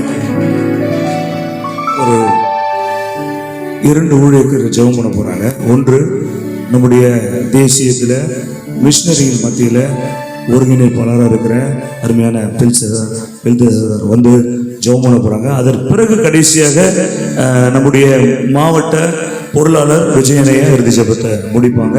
அவர்கள் வந்து நமக்காக, நம்முடைய ஊழியர்களுக்காக, குடும்பத்தின் ஆசீர்வாதங்களுக்காக, ஊழியத்தின் ஆசீர்வாதங்களுக்காக, எல்லா ஊழியமும் அந்த கிறிஸ்துமஸ் நாட்களில் அநேக ஊழியங்கள் உண்டு. எல்லா ஊழியத்திலையும் இயேசு கூட இருந்து நம்மை வழிநடத்தும்படியாக அவர் கருத்தை நம்ம பிடிச்சி தொடர்ந்து பயணிக்க போறோம். ஜெபத்தை ஜெபிப்போம். நான் எப்பவுமே கிறிஸ்துமஸ் வந்து நான் பிஆர் போடுவேன். ஏன்னா சபையில் ஒரு 21 நாள் ஜெபத்தை பண்ணி பாஸ்டர் சொன்ன மாதிரி தேவன் கரத்தை பிடிக்கும் பொழுது ஒரு 200 பேருக்கு உதவிகளுக்கு புடவை சாப்பாடு ஒரே மனுஷன் பொறுப்பேற்றுக்கல. அவள் தான் முடிச்சு கதை. தேவனுடைய பாதத்தில் உட்காந்து ஜெபம் போகும்போது எல்லாத்தையும் ஆண்டு கொடுக்குறார். இஸ் அனுபவ ரீதியை நான் சொல்கிறேன். நல்லா ஊழியக்காரர்களுடைய கஷ்டங்கள்லாம் தெரியும். உண்மையாக ஊழியக்காரருடைய நிலவியை நான் பார்க்கும்போது வாக்கு கடங்கா பெருமூச்சுன்ற காரியம் எனக்குள் வரும். ஏன் என்னுடைய இந்த ஊழியக்காரர்கள் வெளிநாட்டில் நல்ல ஐஸ்வர்ய சம்பந்தமாக இருக்கிறாங்க, நம்ம தமிழ்நாட்டிலையும் இந்தியாவில் ஒரு கோலம் இருக்குது ஆண்டவர்னு பயங்கர பாரம் எனக்கு. இப்போ தேவனுடைய வார்த்தை அவருடைய இருதயங்களில் தக்க வைத்து is a recharge is a people. அவர் மாறணும். அப்போ மாறும்போது தான் ஐஸ்வர்ய சம்பந்தமாக மாற முடியும். அனுபவ ரீதியில் எனக்கு நிறைய அதை கற்றுக்கொண்டு தேவன் தருகிறார். அதே ரீதியில் ஆண்டவர் உங்களை உண்மையாக இந்த புதிய வருஷத்தில் புது புது காரியங்களை தருமாறு நாங்கள் ஜெபிப்போம். கண்களை மூடி ஜெபிப்போம். மகா பரிசுத்தமான தேவனே, நீர் எங்களுக்குள் வைத்திருக்கிற ஆவி ஆத்துமா சரீரத்தில் ஆண்டவரே ஒரு விதத்தில் உண்டான மீறுதல் அக்கிரமங்கள் பாவங்களை எல்லாவற்றையும் நீக்கி புது வருஷத்தில் எங்கள் சபைகளிலே ஊழியக்காரருடைய குடும்பங்களிலே முதலாவது குடும்பத்திலே ஒரு தெய்வீக சித்தத்தையும் தெய்வீக திட்டத்தையும் தெய்வீக ஒரு கட்டமைப்பும் கொண்டு வர நீ உதவி செய்யும் ஆண்டவரே. ஏனென்றால் நாங்கள் தேவனிடத்தில் இருப்பதை விட அவர் எங்களிடத்தில் வந்து தங்குவதுதான் மேலான காரியம். தேவனுடைய வார்த்தை எங்களை பிரகாசிக்க வைக்கட்டும். எங்கள் சபைகளிலே அநேக விசுவாசிகளை நாங்கள் பார்க்கிறோம். அவருடைய குறுகிய மனப்பான்பை விட்டு வெளியே வந்து தேவனுடைய ஊழியக்காரை தாங்குவர்களாய் சபையை ஒரு கட்டமைப்புக்குள் கொண்டு வரக்கூடிய ஒரு தெய்வீக குடும்பமாய் மாற சபை மக்களுக்காக ஜெபிக்கிறோம். மற்றும் ஆண்டவரே சுற்றுப்பட்டு இருக்கிற ஜனங்களுக்காக ஜெபிக்கிறோம். எங்களுடைய நல்ல சாட்சிகள் அவர்கள் கேட்டு அவர்களே சபைக்குள் வருவதற்கான வழிவாசலை திறந்தருளும். சுவிசேஷ பாரம் ஒவ்வொரு சபைகளிலும் உண்டாகட்டும். அவருடைய மரணம் அடக்கம் உயிர்த்தெழுதல் உண்டாகிற சுவிசேஷம் மாத்திரமே ஒரு தேவனுடைய ஐக்கியத்தில் ஐஸ்வர்ய சம்பந்தனாய் மாற்ற முடியும் என்ற விசுவாசத்தை பெற்றவர்களாய் கடந்து செல்ல உதவி செய்யும். ஆண்டவராகிய இயேசு கிறிஸ்து வெளியேறப்பட்ட நாமத்தில் தூய் ஆவியான ஒத்தாசை ஜெபித்து ஜெயம் எடுக்கும் ஜீவனுள்ள பிதாவே. தேங்க்யூ. என் சமூகம் உன் முன் செல்லும், ஒன்றுக்கும் கலங்காதே. உன்னை ஒருபோதும் கைவிட மாட்டேன், அழைத்தது நான் தானே. என் சமூகம் உன் முன் செல்லும், ஒன்றுக்கும் கலங்காதே. உன்னை ஒருபோதும் கைவிட மாட்டேன், அழைத்தது நான் தானே. உன்னை ஒருபோதும் கைவிட மாட்டேன், அழைத்தது நான் தானே. ஆடுகள் பின் அலைந்த அந்த தாவீதை அழைத்ததும் நான்.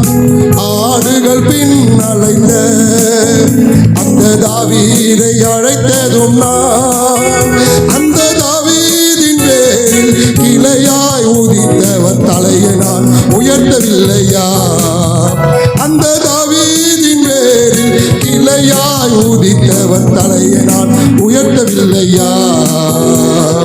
என் சமூகம் உன் முன் செல்லும், ஒன்றுக்கும் கலங்காதே. உன்னை ஒருபோதும் கைவிட மாட்டேன், அழைத்தது நான் தானே. உன்னை ஒருபோதும் கைவிட மாட்டேன், அழைத்தது நான் தானே. சொல்லுவோம். என்னை ஒருபோதும் கைவிட மாட்டீர், அழைத்தது நீங்கதானே. பரலோக பிதாவே, இயேசு நாமத்தில் நோக்கி பார்க்கிறோம். இந்த நல்ல நாளிலும் ஆண்டவரே இப்படியாக கூடி வர கர்த்தர் பாராட்ட இறக்குகளுக்காக நன்றி செலுத்துகிறோம், துதிக்கிறோம். மட்டும் துதிக்க, பாட, சுபிக்க, நாமத்தை உயர்த்த கர்த்தர் பாராட்ட தவிர்க்க தாசரை கொண்டு இந்த நாளிலே தாவீது ஆண்டவரே அவருடைய வாழ்க்கையை குறித்து அழகாய ஒரு 5 காரியத்தை எங்களோடு இடைப்பட்ட நல்ல ஒரு தருணத்துக்காக நன்றி செலுத்துகிறோம். ஆண்டவரே, அந்த மனுஷன் நல்ல வாசனை தேர்வராக இருந்திருக்கிறானே, உண்மை பிரியப்பட்டவராக இருந்திருக்கிறானே, அப்படியாக நாங்களும் அப்படியே இருக்க ஆண்டவரே ராஜா இயேசு இருக்க கிருபை தருவீராக. இரண்டதாக அந்த மனுஷன் பராக்கிரமசாலியாக இருந்திருக்கிறானே ஆண்டவர், எங்களுடைய பலத்தை அல்ல அதை பார்க்கலாம், உண்மை நம்ப வேண்டும் என்று சொன்னீரே. யுத்த வீரனாக இருந்தானே அந்த மனுஷன், ஜெபத்திலே போராடுவராக இருந்தானே, நாங்கள் நாங்களும் அப்படியே போராடும்படி கிருபை தருவீராக. காரிய சமர்த்தனாக இருந்தானே, காரியத்தை நாங்கள் ஆவியில் உண்மை உள்ளோம், காரியத்தை அடக்குகிறான் என்று ஏற்றும்படி எல்லா சுபாவங்கள் உண்மை போல மாற உதவி செய்யும். கடைசியாக சௌந்தரியம் உள்ளவனாக இருந்தானே, அழகு ஆண்டவரே ராஜா, உம்முடைய முகத்தில் உள்ள பிரகாசம் ஆண்டவரே, ஆண்டவரே மோசைக்கு வந்ததே உண்மையே பார்த்து கொண்டிருக்கும் போதும் சமூகத்தில் அதே போல கர்த்தாவே எங்கள் வாழ்க்கையிலும் மாறுவதற்கு உதவி செய்றாங்க. அப்போது கர்த்தர் அவரோடு கூட இருப்பீர் அல்லவா, இருந்தீர், எங்களோடு கூட இருப்பீர் ஆண்டவரே. இந்த கத்தா AICCC ஆண்டவரே ராஜா மூலமாக இந்த நாளிலே கத்தாவே ராஜா நடந்த இந்த கூட்டத்தோடு கூட ஆண்டவரே கத்தாவே ஸ்தோத்திரம் ஆண்டவரே எல்லா நடக்கதிலே அம்மா ஜாயின் பண்ணிக்கிற எல்லாரோடு கூட இருப்பீராக, அவர் குடும்பத்தோடு இருப்பீராக, ஊழியத்தோடு இருப்பீராக. கேட்ட வசனப்படி ஆண்டவரே கர்த்தர் ஒவ்வொரு கூட இருந்து ஆண்டவர் நான் உன்னோடு கூட இருந்து நான் செய்யும் காரியம் பயங்கரமா இருக்கும் சொன்னீரே, உள்ள தேவன் அப்படிப்பட்ட காரியம் செய்வீராக. தாவீதோடு இருந்து செய்த அதே கர்த்தர் எங்கள் ஒவ்வொருவரோடு கர்த்தர் இருப்பீராக. கர்த்தர் அழைத்தது நீங்க தான் ஆண்டவரே.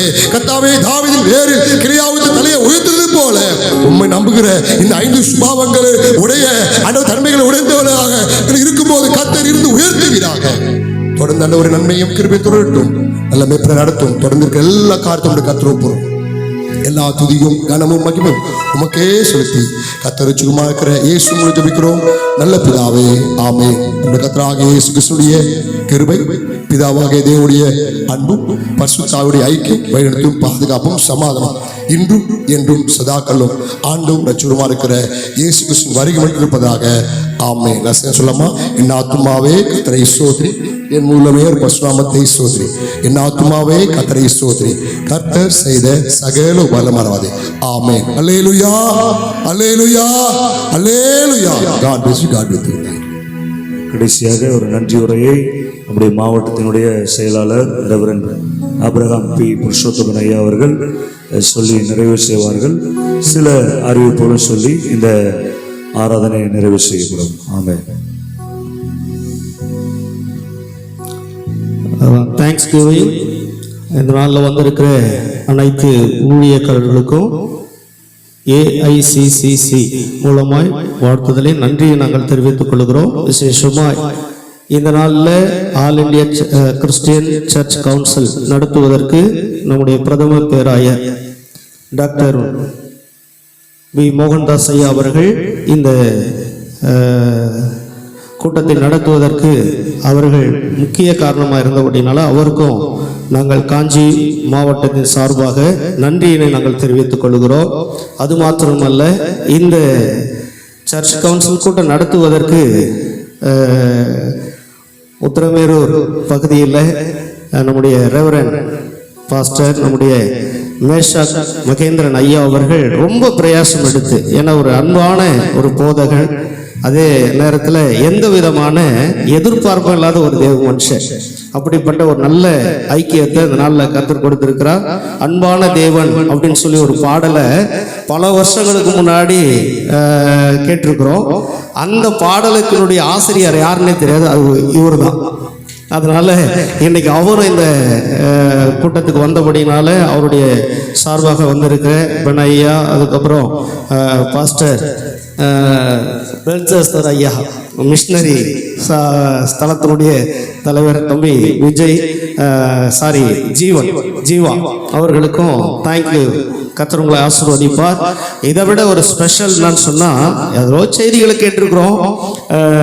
நம்முடைய மேஷாக் ஐயா மகேந்திரன் அவங்க அடிக்கடி சொல்லிட்டு இருப்பாங்க, நம்ம பாஸ்டர் கூப்பிட்டு ஒரு வாட்டி பயன்படுத்தணும், நம்ம பாஸ்டர் கூப்பிட்டு ஒரு வாட்டி பயன்படுத்தணும், அவர் செய்தியை கேட்கணும்னு சொல்லிட்டு ரொம்ப ஆடம்பரமாக அழட்டிக்காம ஒரு பரபரப்பாக காட்டிக்காம பக்குவமாக வந்து நைஸாக இவ்வளோ பெரிய சரக்கை எல்லாருடைய இருதயத்தில் இறக்கி விட்ட நம்முடைய பாஸ்டர் ரகு பிளமுலையாவுக்கு தேங்க்யூ. கர்த்தர் உங்களை ஆசீர்வதிப்பார். விசேஷமாக இந்த பொறுப்புகள் எல்லாம் ஷார்ட் அண்ட் டயத்தில் எல்லாத்தையும் நின்று நிர்வாகிகள் இதை செய்தபடினால நைட்டு 12 மணிக்கு நாங்கள் இங்கேருந்து வெக்கெட் ஆகும்போது, அதுக்கப்புறம் காலையில் நேத்திக்கு ஒரு சம்பவம் அந்த சைடில் லைட்டே இல்லாமல் இருந்துச்சு. ஏன்னா ஏற்கனவே போன வாரத்தில் ஃபயர் ஆயிடுச்சு சர்ச்சுக்கு மேலே. ஆனால் அதெல்லாம் ரெடி பண்ணி எடுத்துகிட்டு வந்தோம். நேற்று என் பையன் ஹாரிஸ் அப்ரஹாம் அவர் மேலே அங்கே வேலை செஞ்சுட்டு இருந்தார். கீழே நின்று எல்லாத்தையும் கைட் பண்ணிட்டு இருக்கிறேன். கரண்ட் ஷாக் அடிச்சு விழுந்துட்டார். ஆனால் இந்த கூட்டம் நடந்திருக்குமான்னு கூட தெரியாது. ஆனால் கர்த்தர் அற்புதமாக காரியங்களை செய்தார். அதுக்காக நம்முடைய தேவனுக்கு நன்றி சொல்லி நல்ல கரங்களை தட்டி கர்த்தரை ஸ்தோத்திரம் பண்ணிடுவோம். இதனால் பாஸ்டர் நம்ம மத்தியில் அன்புவானன் ஐயா FMBலேருந்து அவங்க நம்ம மத்தியில் வந்திருக்கிறாங்க. அவங்களுக்கும் நன்றி சொல்கிறோம். கர்த்தர் உங்களை ஆசீர்வதிப்பார். பாஸ்டர் சாலமன் நம்முடைய நண்பர், இவர் வந்துட்டு ஜான் சாலமன், இவர் நல்ல கீபோர்டு பிளேயரிஸ்ட்டு, நிறைய நேரம் நம்முடைய சபையில் உதவியாக இருக்கிறவர். ஆனால் அவர் பலவீனமாக இருந்தார், வருவாரான்னு தெரியல. ஆனால் சொல்லியிருந்தேன், ஆனால் அழைப்பு ஏற்று இந்த நாளில் வந்து ஆனால் கீபோர்டில் உட்காந்துட்டார். அவருக்கும் நன்றி சொல்லி கரங்களை தட்டி கர்த்தரை ஸ்தோத்திரம் பண்ணிடும். அதே போல் ஒவ்வொருடைய பேரை சொல்லிக்கிட்டே இருந்தோம்னா நேரம் போதாது. அதனால் ரொம்ப எல்லாம் வந்து அத்தனை ஊழியக்காரர்களுக்கும் சகோதரிமார்களுக்கும் எங்களுடைய காஞ்சி மாவட்ட, இது வந்து நார்த்து சவுத்து ஈஸ்ட் வெஸ்ட்னு சொல்லிக்காம காஞ்சி மாவட்டத்தினுடைய பொறுப்பாளர்களுடைய சார்பாக எல்லாருக்கும் நன்றியினை நாங்கள் தெரிவித்துக் கொள்கிறோம். கர்த்தர் உங்களை ஆசீர்வதிப்பார். தொடர்ந்து நம்ம பயணிப்போம். ஜான்வரிலேருந்து ஒரு அற்புதமான காரியங்கள் நடக்கும். அதே போல சந்தை யாராவது கட்டாத இருப்பீங்கன்னா இது ஃபர்ஸ்ட் மாதம், இன்னைக்கு டிசம்பர்லேருந்து வர நவம்பர் வரைக்கும், ஏன்னா ஒரு வருஷம் கம்ப்ளீட் ஆகணும் அப்படின்றதுக்காக இந்த மாதத்துலேருந்து நம்ம ஸ்டார்ட் பண்ணுறோம். அதனால ₹100 சந்தா கட்டிருங்க. வருஷத்தின் முடிவில் அதுக்கு ஒரு நல்ல வெகுமதிகள் காத்துட்ருக்கோம். அதனால இந்த சந்தா கட்டாதவங்க நீங்கள் சந்தா கட்டுங்க. கர்த்தர் உங்களையும் ஆசீர்வதிப்பார். இன்னைக்கு டேபிள்லாம் வரணும் அப்படின்னு சொல்லி எதிர்பார்த்து காத்துட்டு இருந்தோம். டேபிள் நமக்கு வரல. ஏன்னா நிறைய நம்ம செஞ்சு வச்சுப்போம், எல்லா பொருளுமே செஞ்சு வச்சுப்போம். கொஞ்சம் நல்ல நீட்டாக உங்களை ஊழியக்காரங்களாம் ஆனர் பண்ண அப்படின்னு சொல்லி விரும்புவோம். இன்னைக்கு டேபிளும் அதனுடைய கிளாத்தும் வரல. அதனால பிளேட் இருக்குது, பிளேட்ல எல்லாருக்கும் உணவு கொடுப்பாங்க. நீங்க இருக்கிற இடங்கள்ல அப்படியே பண்ணலாம். பின்னாடி வாஷ் பேஷன் இருக்குது, பின்னாடி ரெஸ்ட் ரூம் இருக்குது. இந்த பக்கம் இருக்கிற வெஸ்டர்ன் ரெஸ்ட் ரூம், அண்ணாட வந்து இந்தியன் கிளாஸ் ரெஸ்ட் ரூம் இருக்கு, நீங்க யூஸ் பண்ணிக்கலாம். அதனால தயவு செஞ்சு இந்த பக்கம் எதுவும் என்ன பண்ணுங்க, ஏறி பெருசாகுதுன்னு இறங்கிடாதீங்க, தண்ணி நிறையுது. அதனால இந்த பக்கம் நீங்க யூஸ் பண்ணிக்க. கர்த்தர் உங்களை ஆசீர்வதிப்பார். இந்த நாளில் அழைப்பு ஏற்று வந்த அத்தனை பேருக்கும் மீண்டுமா நாங்கள் நன்றியினை தெரிவித்துக் கொண்டு கர்த்தர் உங்களை ஆசீர்வதிக்கும்படியாக நாங்கள் செபித்துக் கொள்கிறோம். எங்களுக்காக செபித்துக் கொள்ளுங்கள். இந்த ஐக்கியம் தொடர்ந்து நடக்க உங்களுடைய ஜெபங்கள்ல இதை தாங்க. கர்த்தர் ஆசீர்வதிப்பார். God bless you. Thank you.